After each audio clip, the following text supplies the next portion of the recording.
theory of mind is being able to take someone else's perspective. So do I think I know what you're thinking? And then later on, do I think I know what you think about someone else?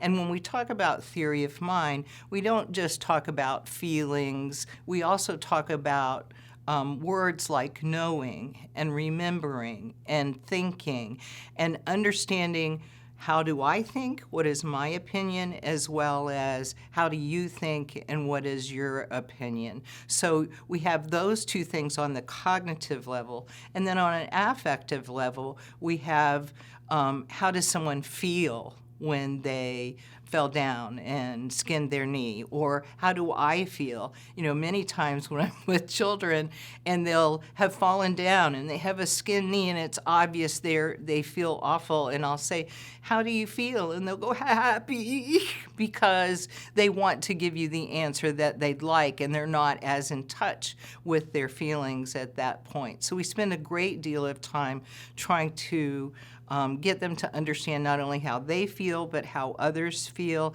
and get what they know and what other people would know. When we think about it in terms of reading comprehension, the impact is just huge. If you have a narrative story, especially if they have multiple characters, well, why did Anne want to get to the top of the hill? And why did Joe want to get to the top of the hill? Why did they have that argument? Did they feel proud of each other when they were done?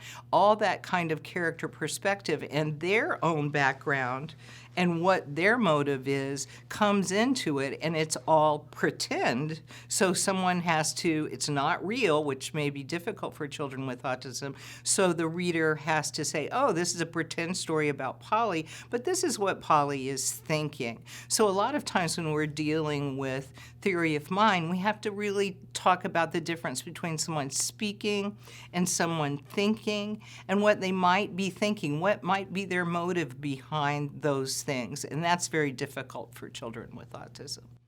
So I think in anything, especially when you're talking about people's emotions and how other people feel, that connection is so important. So that's one of the reasons why it's very important that we use evidence-based strategies like activating schemas. You have to start with a child with autism, where they are, what their functional experience is, what have they done, what do they know, and bring those in so they can organize their brain and say, oh, I understand, that's like when I did whatever.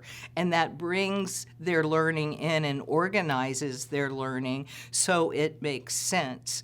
So you always have to check to see where is that person with autism's experience base, how are they interpreting the information that's coming to them.